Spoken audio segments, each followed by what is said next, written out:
이런 이야기가 있어요. 6.25 전쟁 때 부모님을 잃고 어린 남동생을 돌보는 누나가 있었어요.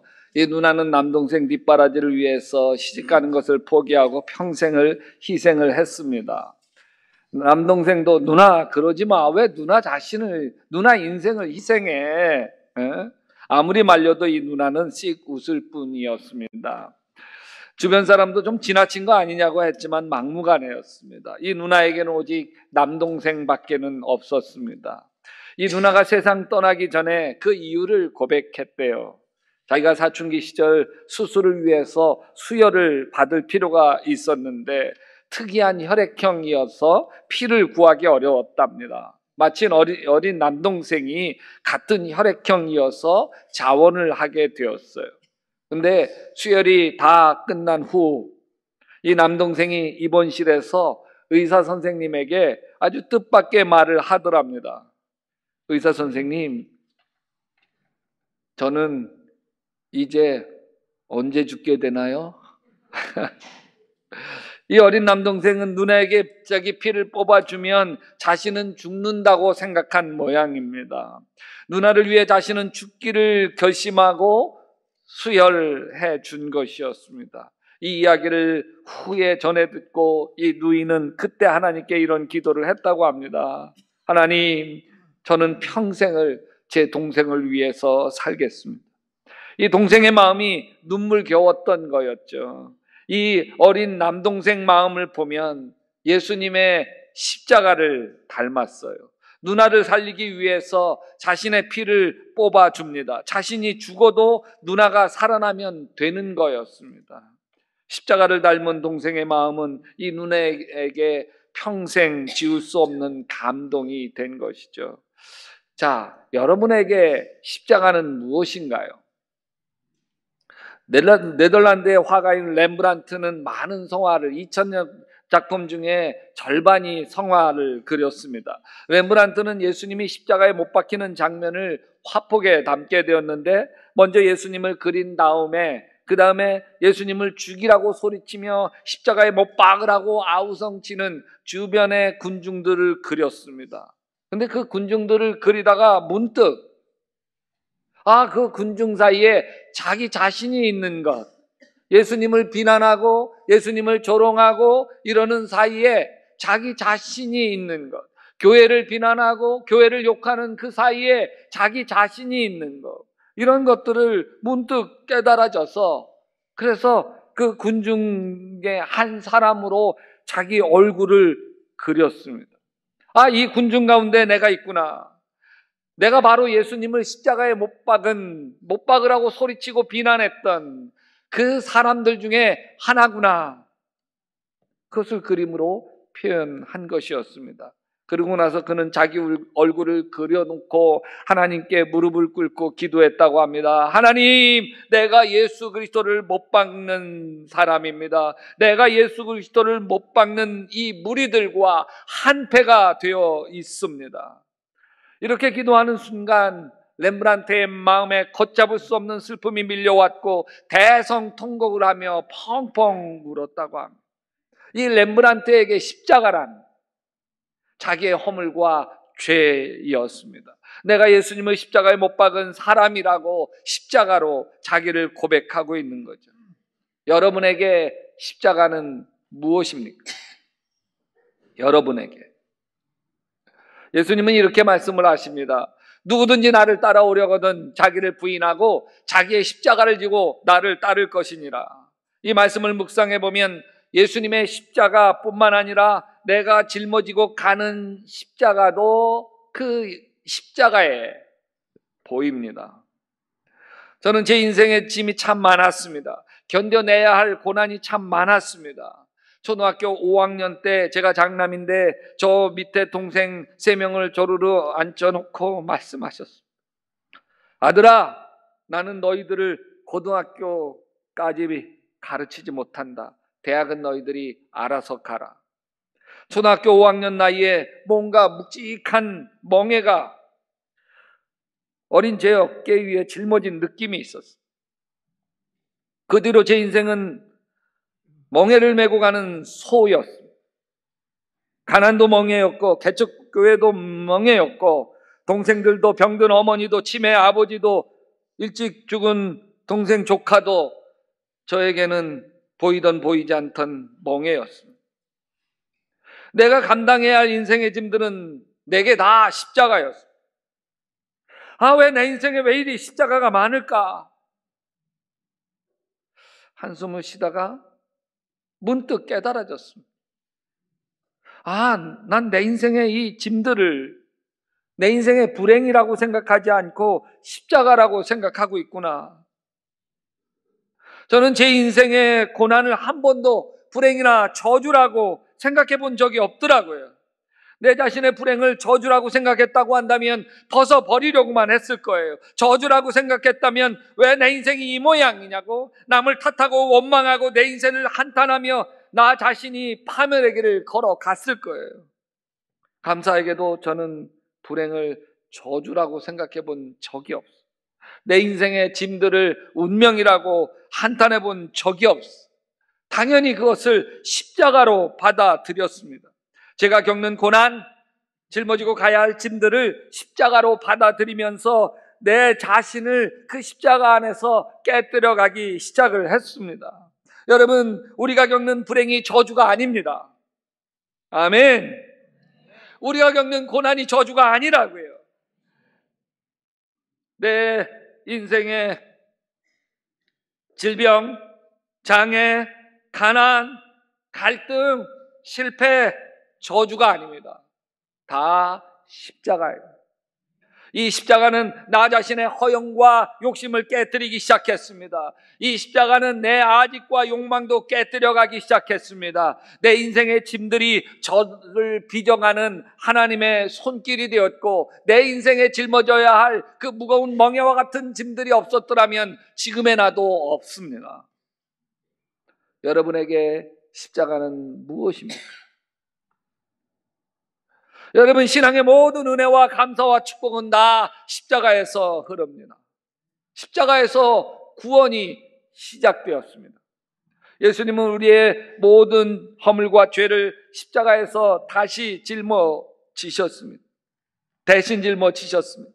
그래서 예수님은 우리가 아무리 허물과 죄가 많아도 탓하지 않으십니다. 버리지 않습니다. 우리를 있는 모습 그대로 다 받으셔서 하나님의 자녀로 삼으셨습니다. 저는 제 자신을 탓할 때가 많이 있었습니다. 이 바보 같은 놈, 넌 그 정도밖에 안 돼. 내가 나 자신에게 실망하고 나 자신을 책망하는 건 얼마나 아픈 건지 몰라요. 너무너무 괴롭고 힘겹습니다. 그러던 어느 날 내가 나 자신을 책망하고 있을 때 주님이 제 마음에 찾아와서 분명하게 말씀하셨어요. 내가 다 용서한 너를 왜 네가 책망하느냐? 내가 한 번도 실망해 본 적이 없는 너를 왜 네가 실망하느냐? 왜 네가 싫어하느냐? 여러분, 주님은 여러분에게 실망하지 않습니다. 여러분을 싫어하지 않습니다. 왜냐하면 있는 모습 그대로 여러분을 진심으로 사랑하고 아끼기 때문입니다. 그래서 십자가는 한없는 하나님 아버지의 사랑과 용서입니다. 사랑은 여기 있으니 우리가 하나님을 사랑한 것이 아니요 하나님이 우리를 사랑하사 우리 죄를 속하기 위하여 화목제물로 그 아들을 보내셨음이니라. 우리를 있는 모습 그대로 받아주시고 용서하시는 무조건적인 사랑이 십자가에서 흐릅니다. 용서할 줄 모르는 사람은 십자가를 모르는 사람입니다. 있는 모습 그대로 받아주는 용서가 가장 아름다운 사랑입니다. 왜냐하면 그것이 십자가 사랑이기 때문에 그렇습니다. 그런데 여러분, 이 십자가로 주님은 우리를 부르십니다.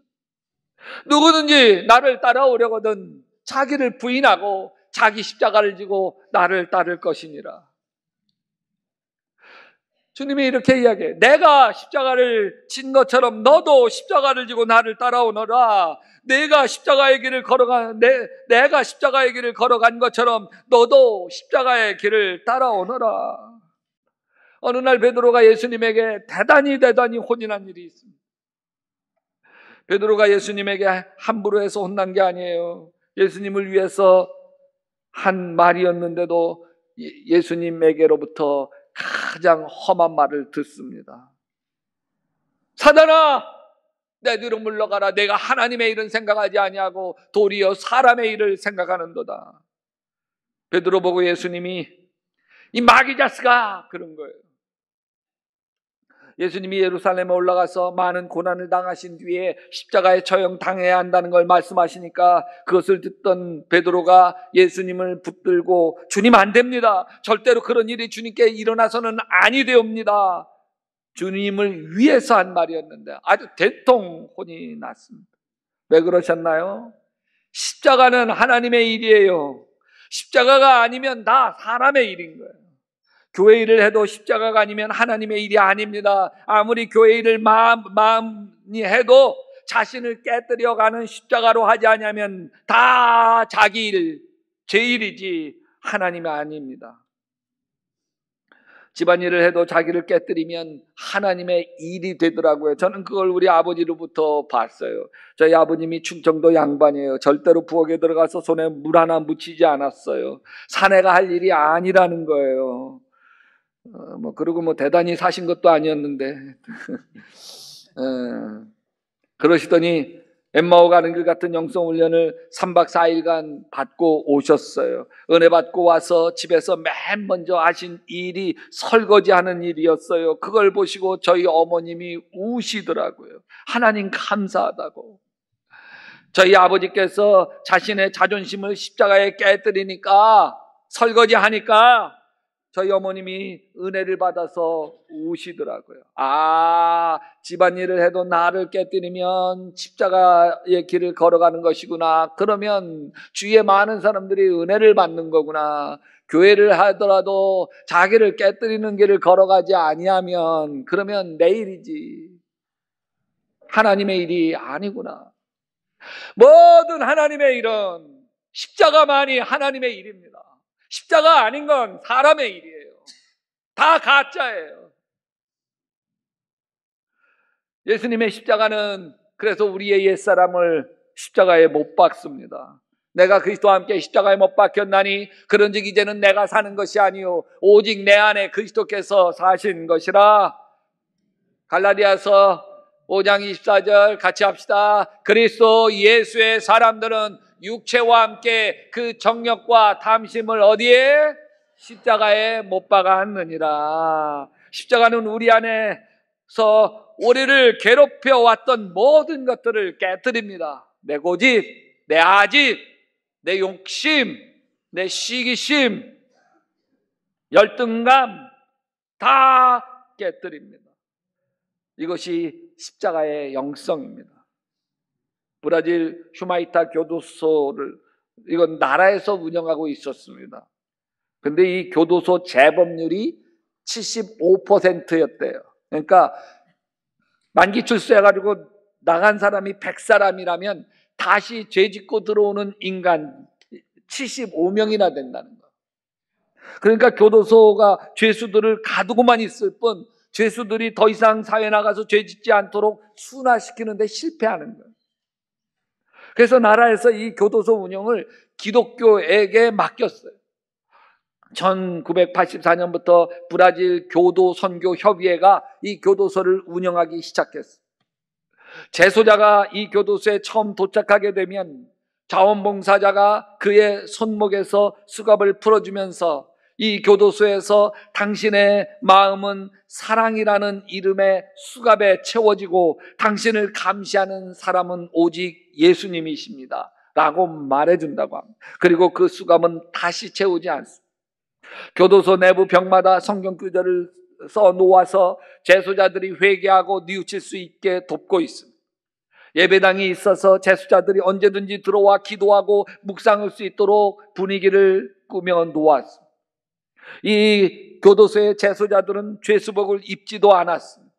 재소자 명찰을 달고 있는 것을 빼면 누가 재소자인지 누가 자원봉사자인지 구분이 되지 않았습니다. 그런데 놀라운 일이 일어났습니다. 이 교도소에서 형기를 채우고 나간 사람들이 100사람이라면 다시 죄짓고 돌아오는 사람은 3.6, 4사람이 채 안 되는 거예요. 기가 막힌 일 아닙니까? 다시 돌아와야 할 오명과 여러분 다시 돌아오는 게 네 사람이 채 안 되는 3.5명 차이가 기독교 진리가 가지고 있는 능력입니다. 이게 십자가의 사랑입니다. 아무리 상처가 가득하고 세상에 대한 분노와 원망이 응어리진 사람이라 할지라도 예수님의 십자가 사랑과 용서 앞에서 다 풀립니다. 십자가 신앙, 십자가 영성이 우리 신앙의 뿌리입니다. 그런데 기독교 신앙에 십자가 신앙만 있는 것이 아닙니다. 십자가 신앙은 우리의 옛사람을 깨뜨립니다. 그런데 이 십자가 신앙과 짝을 이루는 신앙이 있습니다. 오늘 읽은 말씀 고린도후서 5장 15절에 그가 모든 사람을 대신하여 죽으심은 살아있는 자들로 하여금 다시는 그들 자신을 위해서 살지 않고 오직 그들을 대신하여 죽었다가 다시 살아나신 이를 위해서 살게 하려 하심이라. 자기 자신을 위해서 살던 것을 십자가에 깨뜨리는 것이 십자가 신앙이라면 이제는 예수님을 위해서 살아가게 되는 것이 부활 신앙입니다. 무슨 신앙? 부활 신앙. 십자가 신앙이 예수님의 십자가에서 출발하는 신앙이라면 부활 신앙은 예수님의 부활 사건에서 시작되는 신앙입니다.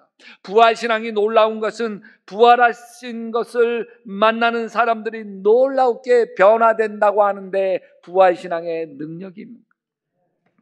부활하신 예수님은 맨 먼저 막달라 마리아에게 보여주셨습니다. 7 귀신이 쓰여졌던 여인, 그 여인에게 예수님은 자신의 인생의 전부였을 거예요. 예수님을 잃고 슬픔에 젖어 있던 여인이었습니다. 예수님을 특별하게 사랑하는 여인, 부활절날 새벽에 예수님의 시신에 몰약이라도 발라주려고 싶어서 무덤을 향해 달려갑니다. 근데 이 여인에게 부활하신 주님이 만나주시죠. 슬픔이 싹 가십니다. 속에 벅차오르는 기쁨과 감격 어찌할 수 없습니다. 제자들에게 다림박질해서 달려가서 예수님 살아나셨어요 외칩니다. 두 번째 부활하신 예수님은 대박 베드로를 비롯한 제자들에게 나타나셨습니다. 그들 모두 두려워서 공포에 떨고 있었습니다. 예수님은 그들에게 갑자기 나타나시더니 평강이 있을지어다. 나는 평강이 있을지어다 할 때 제자들이 어땠을까요? 평강 이랬을까요? 나는 아니라고 봐요. 깜짝이야. 그랬을 거예요. 깜짝이야. 여러분 예수님 만난 제자들은 새 힘과 능력이 생겨요. 완전히 달라집니다. 부활하신 주님은 의심이 많은 도마에게도 보이셨습니다. 내 손을 내밀어 내 옆구리에 넣어보라. 그리하고 믿음 없는 자가 되지 말고 믿는 자가 되라. 그럴 때 나의 주시여 주시며 나의 하나님이시니이다. 도마가 고백합니다. 그럴 때 예수님이 또 이러시죠. 너는 나를 본고로 믿느냐? 보지 못하고 믿는 자들은 복되도다 라고 말씀하십니다. 도마는 의심과 불신의 대표자입니다. 우리가 다 의심 속에서 시작되어집니다. 의심 속에서. 여러분 교회를 다니면서도 성경에 의심이 가고 하나님의 존재가 의심이 갑니다. 그러나 주님이 우리에게 자신을 드러내줍니다. 찬양 속에서, 아멘, 기도 속에서, 말씀 속에서 어느 날 예수님이 믿어지고 영생이 믿어집니다. 뿐만 아니라 엠마로 가는 두 제자들에게 보이시며 동행하셨고 말씀으로 풀어주셨습니다. 엠마오와 또 한 제자는 주님이 십자가에 못 박히자 절망하며 엠마오로 낙향길에 있었습니다. 주님 때문에 핍박 당하다 보면 낙심할 수 있죠. 우리도 그래요. 질병 때문에 낙심하고 사업 때문에 낙심하고 부부 갈등 때문에 힘들어하고 낙심하게 됩니다. 그러나 부활의 주님을 만나면 달라지죠. 주님이 나와 함께 하시지. 아멘. 나를 도와주시지. 아멘. 나 반드시 잘되게 하실 거야. 아멘. 내 배우자 잘되게 하실 거야. 내 자녀 잘되게 하실 거야. 내 질병 고쳐주실 거야. 여러분 부활신앙은 부활하신 예수님을 만나는 경험으로부터 시작되어집니다. 부활하신 예수님을 만난 사람들이 완전히 달라지죠. 그런데 예수님이 부활하신 지 40일 만에 감람산에서 승천하셨습니다. 이제 부활하신 예수님을 만나는 건 다 끝인가요? 그렇지 않아요. 그 뒤로 부활하신 예수님을 만난 사람이 있는데 그게 사도 바울입니다. 고린도전서 15장 8절에 그런데 나중에 다리 차지 못하여 난 자와 같은 나에게도 나타나셨습니다. 사도 바울이 예수님을 만난 때는 예수님이 부활 승천하시고 나서 3년쯤 지난 뒤였습니다. 예수님은 지금도 성령으로 예수의 영으로 우리를 만나 주시는 거예요. 어떤 분은 저는 예수님을 만난 적이 없어요. 예수님을 만난 경험이 없어요. 그렇게 이야기하는 사람도 있습니다. 여러분, 찬양 부를 때 마음에 감동된 적 없으신가요? 예수님이 만나 주신 거예요. 설교 말씀을 들을 때 깨달아진 적이 없나요? 그래야지. 설교 말씀을 들을 때 마음이 찔린 적 없나요? 그러지 말아야지. 마음이 감동돼서 눈물이 흐른 적 없나요? 있다고요? 그렇다면 예수님이 나를 만나 주신 거예요. 여러분, 기도할 때 마음이 평안이 오는 거 예수님 만나 주셔서 그렇고, 슬픔과 원망이 다 가시게 되는 거 예수님이 만나 주셔서 그렇습니다. 이 부활신앙은 예수님 사랑에 젖어가게 만듭니다. 부활하신 예수님이 베드로를 만나서 이렇게 묻죠. 요한의 아들 시몬아, 내가 이 사람들보다 나를 더 사랑하느냐? 베드로가 대답하죠. 주님, 그렇습니다. 내가 주님을 사랑하는 줄 주님께서 아십니다. 예수님이 나를 사랑하시는구나. 예수님이 나를 사랑하시는구나. 그것을 맛보게 되면요, 세상에 주님, 세상에 미운 게 하나도 없고 부러운 게 하나도 없는, 여러분, 미운 게 하나도 없으면 최고 권세고요, 부러운 게 하나도 없으면 최고 부자입니다. 여러분, 부활신앙은 예수님께 붙들려 예수님과 동행하는 신앙이죠. 그런즉 누구든지 그리스도 안에 있으면 새로운 피조물이라, 이전 것은 지나갔으니 보라 새 것이 되었도다. 여러분, 옛사람을 벗어버리게 하는 것이 십자가 신앙입니다. 그러나 새 사람을 옷 입게 하는 것이 부활 신앙인 거예요. 이제 내가 십자가에 못 박혔나니, 이것은 십자가 신앙입니다. 그런즉 이제는 내가 산 것이 아니요 내 안에 그리스도께서 사신 것이라. 이게 부활 신앙입니다. 오늘 말씀 고린도후서 5장 15절, 그런데 그리스도께서 모든 사람을 위하여 죽으신 것은 이제부터는 살아있는 사람들이 자기 자신을 위하여 살아가도록 하려는 것이 아니라, 같이 읽어볼까요? 자기들을 위하여 죽으셨다가 다시 살아나신 그분을 위하여 살아가도록 하려는 것입니다. 이게 부활입니다. 여러분, 예수님 사랑에 붙들려 가시기를 바랍니다. 내 힘으로 안 되잖아요. 내 노력으로 안 되잖아요. 늘 넘어지잖아요. 그래서 나 자신이 속상하잖아요. 여러분, 주님, 부활하신 주님이 여러분을 꽉 붙들어 주셔서 어느새 버릴 걸 버리게 되고, 아멘, 끊을 걸 끊게 되고, 아멘, 아주 이기적인 내가 굉장히 괜찮은 나로 바뀌어가는 아름다운 축복의 역사가, 그래서 부활신앙이라고 하는 게 내가 옛사람이 죽고 새 사람으로 근사하게 거듭나는 게 부활신앙이구나 맛보고 경험할 수 있게 되시기를 주님의 이름으로 축원합니다. 축원합니다.